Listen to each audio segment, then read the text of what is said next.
Okay, so we're live. Welcome to the Magic Minds podcast. I'm Matt Burke. Today's guest is Charlie J. Jackson. Charlie, how's it going? It's going very well, thank you.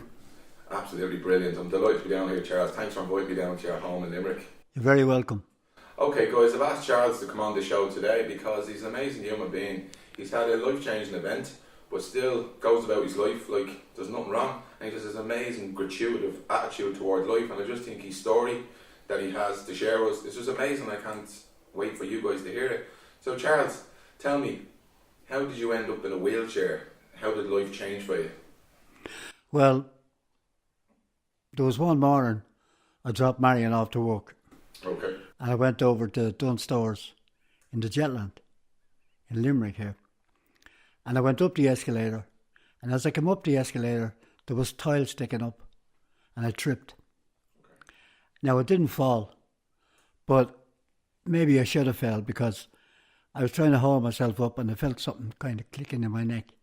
So the next day then, I went down to my GP. And that was in October.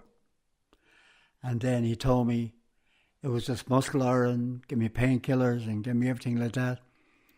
And it wasn't going away. I kept going down to him. So then I went out for a walk with Marian one evening. I was living down in Carricklish at the time. And there's a bit of a hill coming up to the house. And when I got to the top of the hill, I got terrible pains in my chest. So I went then for an angiogram. Okay. And the angiogram showed that I was really blocked severely. And I was taken into the regional. I went into the regional that night. And I was there for a week. And they sent me to Galway for a triple bypass. Wow. So I got the triple bypass on a Tuesday. And I came out of the triple bypass paralyzed. Wow. So they didn't know what was wrong. I didn't know what was wrong.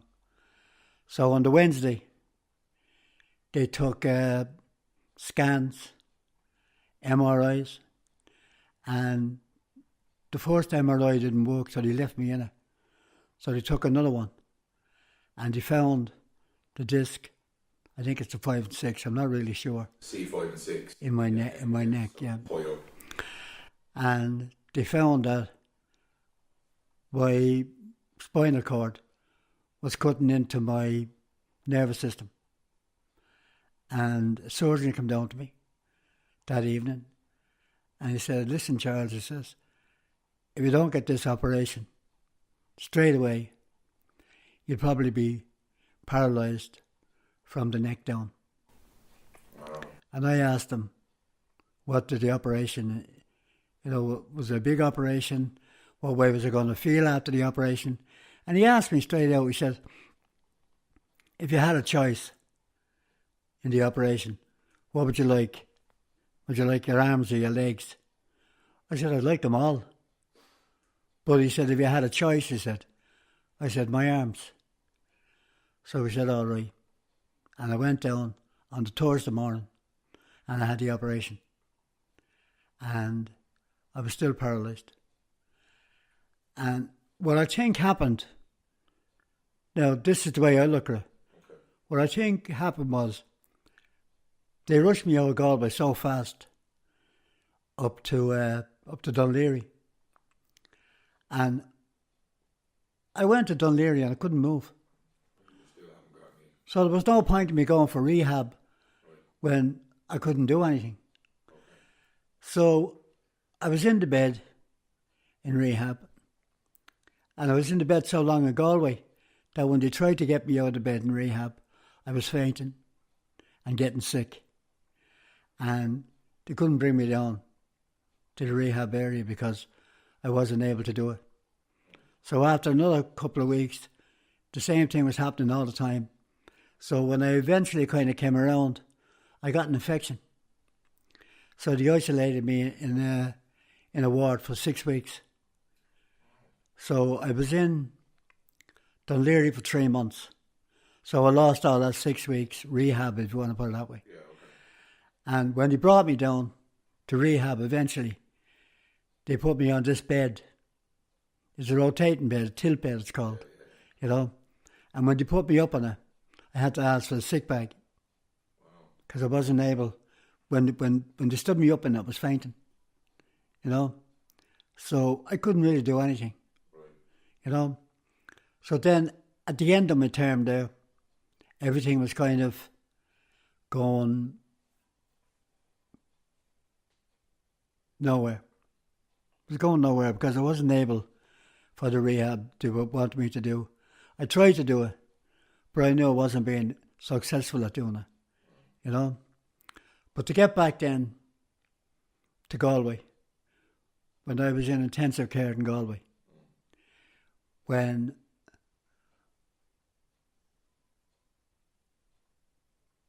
I went down to 4 stone weight, and there was actually no hope for me. Everything in the ward, I had a bank of machines all around me, and they kept going down and down and down. But funny enough, when Marian had come up and walk into the ward, they'd all come up again. Wow. And don't ask me how, because I don't know. That's right? A beautiful woman. You know, absolutely fantastic woman. Absolutely. You know, I was in hospital for about 2.5 years, and she never missed a day. Not one day did she ever miss. That's beautiful. You know, but then Marian was told that I had 12 hours to live. Now, before she was told I had 12 hours to live, it was horrendous. I was just a corpse waiting to die. That's, if you want to put it that way. 4 stone. She's Yeah. all the strength and will to live was gone. I mean, Marian came in one evening, and the matron or the nurse brought her over to me and asked her to change me. And she said, when the nurse turned me over, my skin was just flopping around the place. And she couldn't hack it. You know, yeah. And like I said then, she was told that I had 12 hours to live. And then she was told I had 4 hours to live. And then I had to be a miracle. What was that like on you to know that you were there telling you you're 4 hours away from? They didn't tell me. Okay. They didn't tell me. No, I didn't know. No. Okay. Only Marian knew that. Oh, okay. You know? But between them times, when I was told, when Marian told me that she said I had 12 hours to live, this woman came down to me. I don't know who she was. In the middle of the night, and she sat down right alongside me at the bed. And I was facing her like that. And she said to me, "Charles, have you thought about your mortality?" And in my own mind I was saying, what the fuck are you on about? My mortality, like, you know? And she just sat there, you know? And I couldn't speak, you know? I couldn't move my hands. If I wanted to get attention from the nurses or anything like that, I couldn't ring a bell or anything. I had to bang the bed. That was the only way, you know? And during that as well, intensive care, this nurse came in one night. I'll never forget this. This nurse came in one night. I was lying down, my eyes open, and she put her face over me like that. And she said to me, "Charles," she says, "wherever you want," she says, "I'll give it to you when I'm fucking ready." No. Absolutely. What a horrible human man. And I couldn't tell anybody. And I couldn't write or do anything like that. And she was so close to me, I wouldn't be able to recognise her. You know?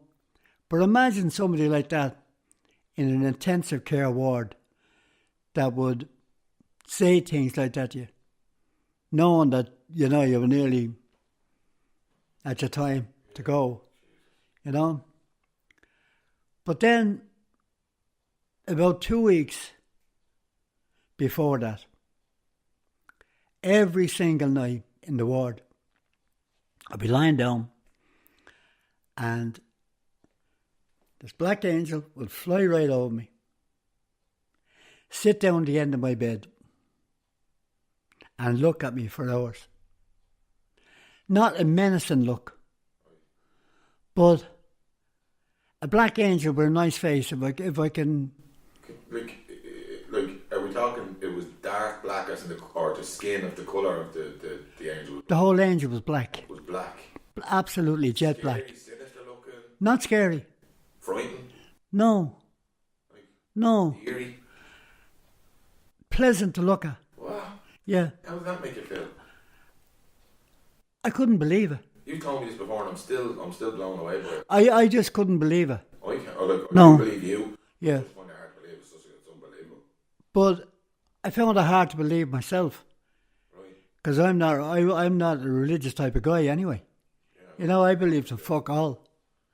You know, you're here today and gone tomorrow and that's it. Yeah. You know? So this the angel, black angel, on your bed for a few days, said nothing to you. Not a word. Have eyes? Did it look at you? Yep. Had a black face, eyes, nose, ears, black wings, completely black. What emotions were you feeling at that stage? Nervous? I wasn't scared. Funny enough, I wasn't scared. And this was happening every night. You know? Yeah. And then, when the 12 hours and 4 hours came, when that angel was at the end of my bed, and this is absolutely true, I could feel my soul in the middle of my stomach getting dragged from good and evil. What? And that is a fact. That's unbelievable. If somebody told me that, I wouldn't believe it. Yeah. I would not believe it. I was blown away when you told me before and I'm still blown away by it. But the fact is, I'm not religious. You know? So do you believe in it now? Does that make you think that there's life after death, or what does that say? Absolutely. Okay. There is absolutely life after death. Do you practice church going now, or? No. No. I pray to God every night. You just your own thought? My own prayers to God, yeah. Go to the Catholic Church, Yeah. okay.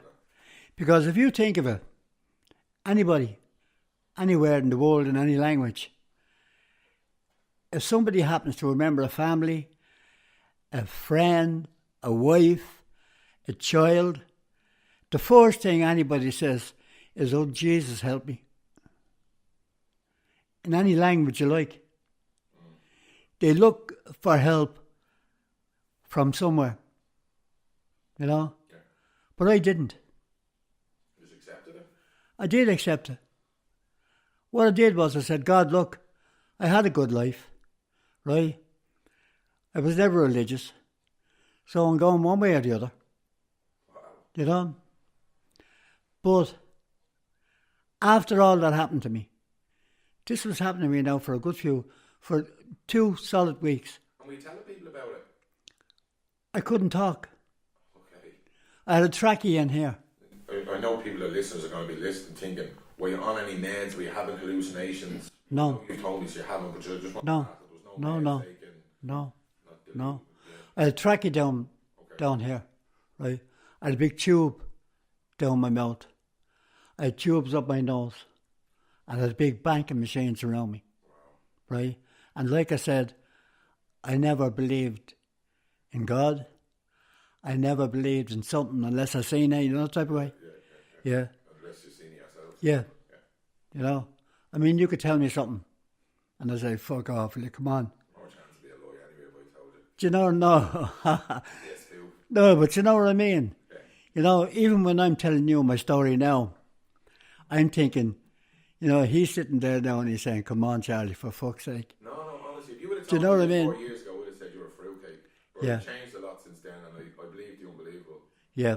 I believe if somebody tells me your perception is reality. And the unbelievable part was, and Marian now could tell you this, right? I was so far gone. There was no coming back. No way on this earth was I coming back. And she'll tell you that, right? But all of a sudden, out of the blue. I went down. They tried to take out my trachea. I couldn't accept them taking out my trachea because I was panicking too much. So they had to put it back in.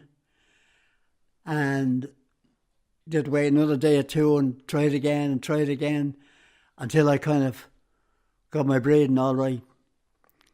And they gave me this, like a microphone thing, to put up to my mouth to talk like that, you know. Yeah. So when they took the trachea out, they had to plaster her up for it to heal, right? And then when I was on the ventilator, and they tried to take me off the ventilator, there was people saying that you're only supposed to have so much time on the ventilator or something. Now, I don't know how true that is, you know, but people have told me that you can only have so much on a ventilator before they pull the plug. Was on fire or something? What do you do? You know? You're only meant to have a certain amount of time, or they'll only give it to you for a certain amount of time? I think you another way they would call you in and say, look, I'd say it's a waste of time. Let's pull the plug. Wow. Yeah. Harsh, isn't it? That's the way it was. Jesus. You know? But after saying all that to you now, yes, I do believe there's a God there. I know there's a God there. I pray to my God every single night. I don't go to Mass. I don't eat the communion. I don't do anything like that. I pray to God on my own terms every night. And I thank Him for what He's done for me. And the miracle He gave me to have a second chance at life. And that is just, to me, unbelievable. That's a great attitude, Charles. Unbelievable. I'm talking to you. You know? It's amazing. What was, as I say, for the listeners, you're in a wheelchair now and you've lost mobility in the lower part. Where are you from chest down? Is it that you've lost mobility? No, I'm okay around here. Okay. It's down, from here down. Hips down, really. The legs, yeah. So what was, like I was talking to Maid Nolan about this, about men in wheelchairs losing the masculinity, losing their, let's say, manliness. Yeah. Did that impact you? Did you ever feel like that you lost your sense of masculinity? Absolutely, yeah. Absolutely. But it's a good trade-off to have your life rather than have my masculinity, if I put it that way. I'm still alive. You know, I can still, I won't say jump on a plane, wheel on a plane, and go on a holiday. You know, I can do most things with a little bit of help. You know, like, just take yourself though, Matt. If you called here one day and said, Charlie, I'm going to Dublin, and you can bring Marian with you, you could kind of lift me off the chair and put me in the car and put the chair in the back and go off we go. Yeah. So there's nothing really stopping me. Of course. Do you know what I mean? And I am really glad that I got this second chance. That look what I would have missed out with Marian. Yeah, it's only another you know? factor, isn't it? Yeah, always. Deadly. Yeah, absolutely deadly. And getting back to religion, right? The Black Angel, can we go back to him? Has he Yeah. come back, or what's the crack with that? The Black Angel Does he never come back? never came back. Never came back. Now, I can't tell you whether that Black Angel was there waiting for me to die, or I was there to ensure me that I was going to live. I don't know. I cannot answer that question. But what I can answer is it wasn't in the least bit scary. You know, it was an angel that I couldn't even imagine in my wildest dreams to see. I mean, did you ever hear people talking about angels? Yeah. Did you ever hear anybody talking about a black angel? No, never. Me neither. No, never. I've always been white. Or something you'd see in the... I was telling me mate, he was like, is that like Morgan Freeman, like angel? Kind of, he says, no, he wasn't dead back then, so it could have been Morgan Freeman. Yeah, and I know people would be saying, you know, when they're dying to see a light at the end of the tunnel and all this type of thing. None of that ever happened to me. Just this angel happened to me. And I'm telling you now, and this is a fact that I'm telling you. I could feel my soul there like that. Getting tore like that. Pulling your stomach apart. Like if it was good and evil wanted to take me. Jesus. And that's a fact. That's scary, that's scary. I mean, there's no sense of me talking to you if we're going to tell you lies. You know? I'm talking to you because I want people to believe what I'm saying. Yeah, I believe you. You know? And I'm not a bullshitter. And I don't give a fuck about anything. You know? Because what will happen. And if people don't believe me, well, they don't believe me. Absolutely. You know what I mean? But I am saying for somebody who believed in fuck all, nothing. Right? Doesn't do it for me. But there are many gods are worshipped in the world, like. Yeah. You know?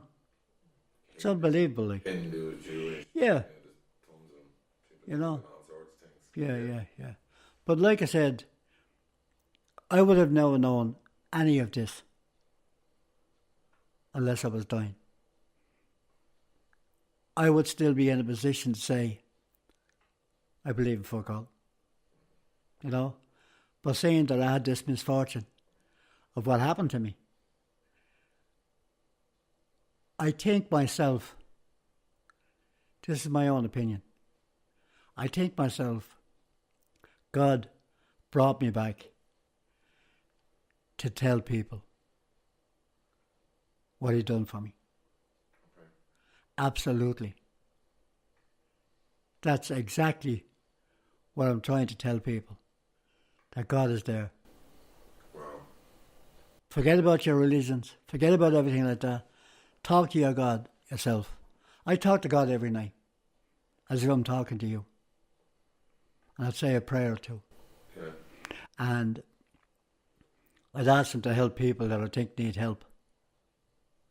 You know? Because I know He's there. I know He's listening. But this I will tell you. Every single one of us, even though we don't know it, have an angel. Every one of us have an angel. And would you believe this? This is what came to mind when I say the angel at the end of my bed. If there really is a God there, which I know that there is, how does God know whether we were good or bad? And the reason He knows is your angel knows all your life. Oh shit. I'm Daffy Duck then. I'm telling you. Oh no. No, I'm telling you, yeah. Yeah. I wouldn't have believed Your angel is like a clock in card to get to heaven. Shit, don't say that. Yeah. I might be waiting in the hallway for a while. Yeah. You know. But it's never too late. No. It's never too late to say to God, look, God, I was a bastard, a bollocks, a fucker. Please forgive me. You know? And thank you, angel, for minding me all my life. So And saying, I'll be having 7-Ups in Limerick tonight. thank you, angel, for looking after me all my life and saying fuck all to anybody about it. Keep stum. Yeah. Keep saying nothing. Do you know what I'm saying? Marian will tell you. She picked my skin up like that. It was like picking the skin of a skeleton. There was nothing there to me. Not a single thing. Marian every night in Galway. Every single night in Galway. I couldn't have water. So they gave me this little dipstick with a little sponge on the end of it. Yeah. And they'd put it onto my lips. Right? Like that. Yeah. And there was a tap alongside me. And I'd be fucking running every fucking few minutes. I'd be gasping for a drink of water. Right, you know? And you don't think about water really, do you? No. But I can't mention any names. But somebody gave me a drop of water. Right? And it was like having liquid gold. It was so precious. It was just unbelievable. You know, when you can't have something. Yeah, of course. You know, it was just unbelievable.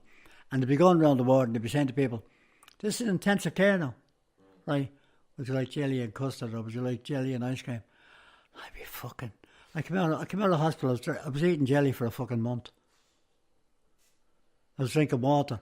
You know, things you take for granted. Yeah, absolutely. You know, it's just unbelievable what you take for granted. You know? I mean... But like I said to you, Marian is my rock. She is the only person I can talk to. She is the only person that would do things for me. Of course, I did it for her, you know. But we just rely on each other. There's nobody else in the mix. You know, there's nobody else in the mix. There's nobody else that I could say, you know, that's a great person too. Oh, that's a great person too. You can't. It's not there. Yeah, be a rock. Yeah. You know. And once you have that, and once, I'll put it to you like this. Once I have Marian, and I have God, and I have my angel, I have everything. Even if I had nothing, I have everything. Wow. You know. Because at the end of the day, you know, I'm going to go somewhere when I die. And that's something to look forward to, in a sense. Wow. Because when I was young, I was afraid of my fuck about dying. Everybody is, you know. Absolutely. But when I got that close to it, I said, fuck it. You know, I had a good life. You're going to take me now, take me. But he didn't. He says, I'm giving you another chance. And I hope he gave me this chance so I could share my story with other people and with you, Matt. Oh, thanks a lot, Charles. You're a legend. I love it. You know? Okay, well, look, Charles, I've took up a lot of your time. I hope people got from this interview what I got, which is motivation, inspiration. You're just an incredible human being. I think your attitude is amazing. You're genuine. You're just a good person. It's beautiful the way you talk about Marian. I'm absolutely delighted to come down to Limerick. So hopefully the rest of the trip down Limerick is as good as this. So Charles, thanks very much for coming on the show. And guys, if you like the show, please leave a review or a rating. Subscribe to the show on iTunes. Share with family and friends. You want to get in touch on Facebook, or send an email at matt@magicminds.ie. As always, I'd like to thank my best pal Noel Riley, Rooney Graphics, Updog Yoga, great yoga class, and Scrap Chat, great MMA podcast. Get onto that as well. Okay, so wherever you are in the world, look after yourself, take care, be kind and compassionate to yourself. Take it easy. Bye bye. And Matt, thank you for everything. Thank you, Charlie. You're a legend.